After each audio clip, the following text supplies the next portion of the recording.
రాజధాని ఢిల్లీ.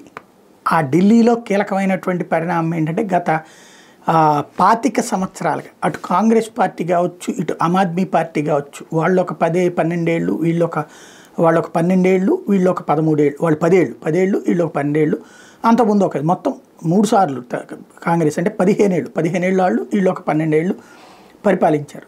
ఈ 27 ఏళ్లలో జరిగిన ఒక దారుణమైనటువంటి పరిస్థితి ఏంటయ్యా అంటే బంగ్లాదేశీలు, రోహింగ్యాలు, బర్మా నుంచి వచ్చిన రోహింగ్యాలు, అట్లాగే ఆఫ్ఘనిస్తాన్ నుంచి వచ్చినటువంటి కొంతమంది, వీళ్ళందరూ ఢిల్లీలో వివిధ ప్రాంతాలు సెటిల్ అయిపోయారు.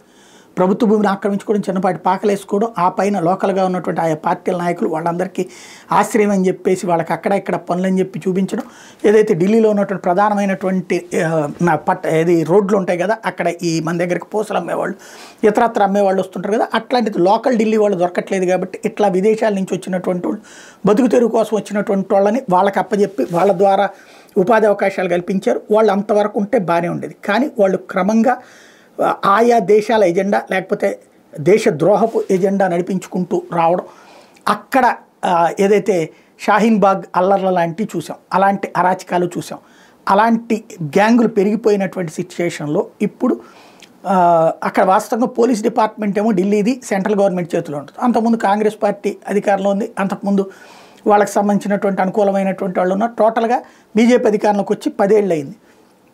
ఇప్పుడు భారతీయ జనతా పార్టీ సెంట్రల్లో, స్టేట్లో 2 చోట్ల కూడా పవర్లోకి వచ్చింది. గతంలో ఉన్నటువంటి రాష్ట్ర ప్రభుత్వాలు అక్కడ ఇది క్లియర్ చేసేటటువంటి ప్రపోజల్ కూడా పెట్టలేదు. ఇప్పుడు అమిత్ షా, రేఖా గుప్తా ఢిల్లీ ముఖ్యమంత్రి మాట్లాడుకున్నారు. రాబోయేటటువంటి రోజుల్లో బుల్డోజర్లు లెగుస్తాయి. అదే సందర్భంలో ఆక్రమణల నిర్మూలన జరుగుతుంది. కాకపోతే హైకోర్టులు, సుప్రీంకోర్టులు జోక్యం చేసుకుని ఏం చేస్తాయో చూడాలి.